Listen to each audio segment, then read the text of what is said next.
Lupa umur. Nagita Slavina kesal tepis tangan El Rumi dan Al saat dipegang begini, istri Raffi, gak usah.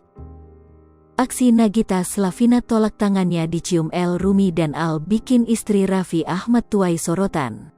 Disebut netizen lupa umur, aksi kocak Nagita Slavina pada El Rumi dan Al bikin istri Raffi Ahmad malah banjir pujian.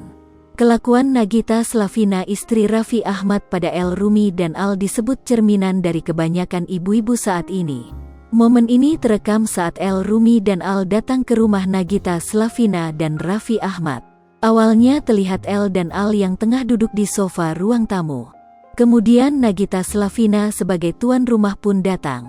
Melihat kedatangan Nagita, El Rumi dan Al langsung berdiri dan bersalaman dengan Nagita Slavina. El Rumi dan Al berusaha sopan kepada yang lebih tua dengan mencium tangan Nagita. Melihat hal yang dilakukan El Rumi dan Al, Nagita sontak menarik kedua tangannya dan mengomel karena tak mau dianggap tua. Bak lupa umur, Nagita Slavina langsung kaget tangannya akan cium oleh El Rumi dan Al. Waduh El, gak usah cium tangan. Duh, ini salah nih gue, ujar Nagita panik.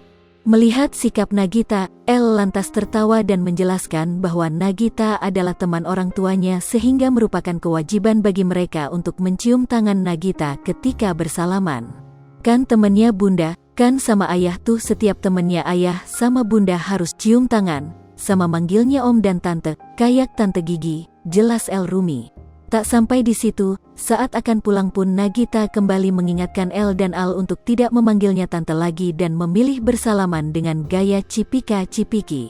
Ya udah Tang Yu ya, manggilnya jangan tante, pesan Nagita.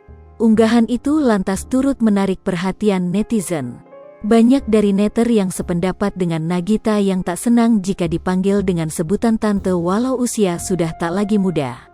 Sri Popo TV, jangan lupa komen, like, dan subscribe, serta tonton terus berita-berita terupdate lainnya ya.